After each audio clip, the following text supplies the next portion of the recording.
first item I want you to reference is a letter from Hillary Clinton to Saul Alinsky way back in 1971. And I'm just going to summarize the letter by saying that it's almost a romantic letter to Saul Alinsky. Now, you need to know who Saul Alinsky was. He was a Jewish, anti-Christian, Luciferian political radical. And yes, I say Luciferian because in his book, Rules for Radicals, on the dedication page, he says, quote, "Lest we forget at least an over-the-shoulder acknowledgement to the very first radical from all our legends, mythology, and history, and who is to know where mythology leaves off and history begins, or which is which. The first radical known to man who rebelled against the establishment and did it so effectively that he at least won his own kingdom, Lucifer." Now that's on the dedication page. So what Saul Alinsky did is took the principles of communism, which are really, the term escapes me right now, the social agenda. Instead of committing a communist revolution through guns, you're committing a communist revolution through social change, and you're forcing that slowly, okay? In other words, in this war, and it is a social war, you're using ideas as weapons. So, when somebody like Hillary Clinton, and even especially Barack Obama, told you over and over again that Barack Obama, out of his own mouth, was a community organizer, Dan, do you know what that means? It means that he is following the plans of Saul Alinsky. Saul Alinsky, back in the 60s, created the term community organization or community organizer. And there's plenty of clips which I would encourage listeners and viewers to watch of Saul Alinsky, black and white and color films, where Saul Alinsky is going on, he just rails against Christians. I mean, in the most derogatory terms. And Saul Alinsky's on video or on film, digitized video, which you can watch on YouTube. And he's saying, yeah, I would organize hell. So this is what you're up against.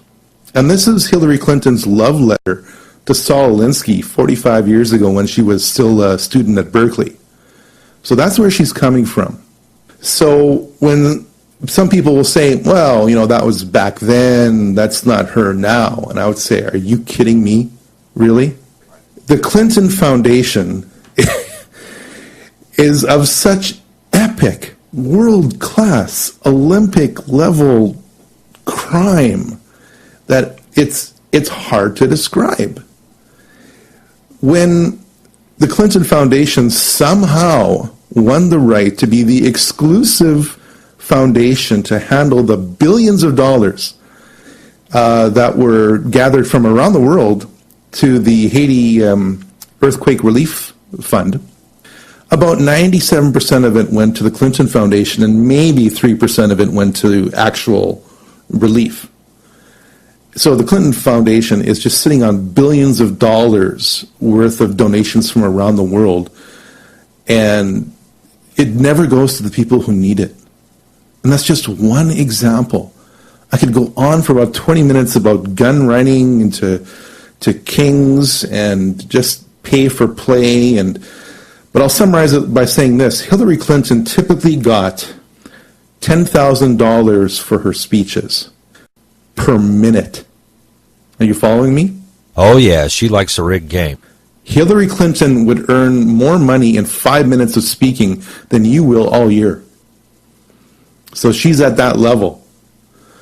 I mean, the Rothschilds held, fundraising parties for her, $100,000 per plate, and that's just the entrance fee.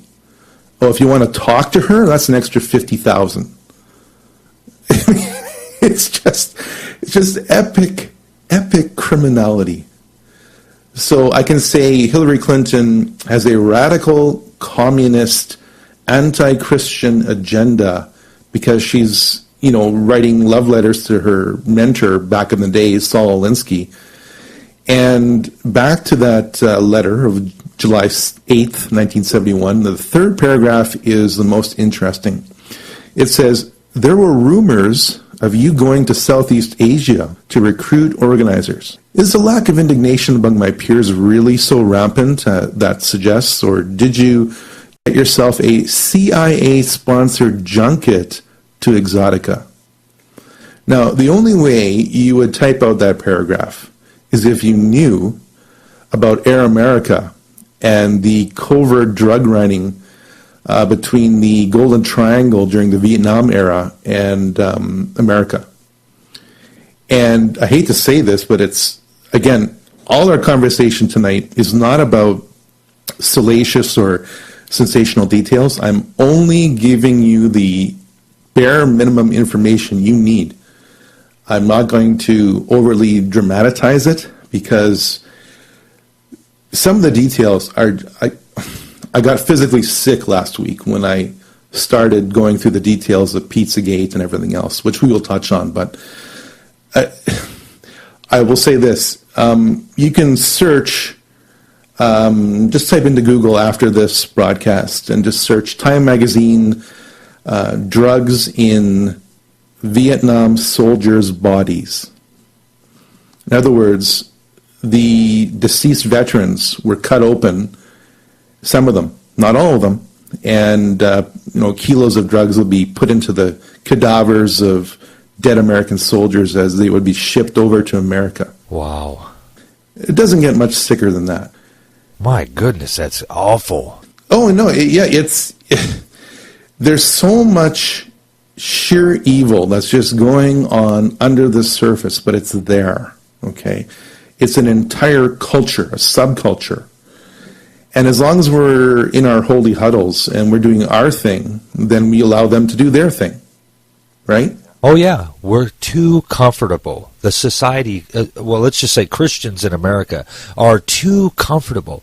We don't want to affect anything. We don't want to cause any trouble. We don't want to speak up for the truth. We're too comfortable because the truth hurts. And if we speak the truth, then we might offend somebody. And then we might get a little bit of persecution. So we're too comfortable. So what we do is we fluff up our pillows and we roll back over and we go back to sleep. There you go. I'm going to play 3 seconds of audio here. This is just live, unfiltered, and it's designed to support the claims I'm making to you in real time. Here's Hillary Clinton telling the world during her campaign that we need to legislate Christianity. Okay? This is what you would have gotten if Hillary Clinton were president. So here we go. Far too many women are still denied critical access to reproductive health care and safe childbirth. All the laws we've passed don't count for much if they're not enforced. Rights have to exist in practice, not just on paper. Laws have to be backed up with resources and political will, and deep-seated cultural codes, religious beliefs, and structural biases have to be changed. As I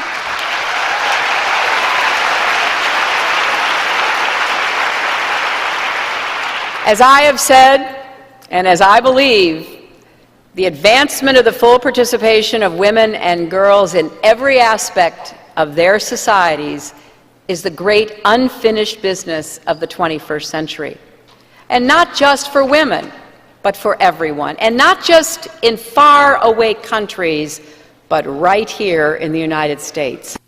Okay, so that is what you would have enjoyed, quote unquote, if Hillary Clinton were, to be president. And the term I was struggling for earlier was cultural Marxism. Every Christian should look that term up because you are under attack. And you are under attack not by bullets and bombs, but by ideas.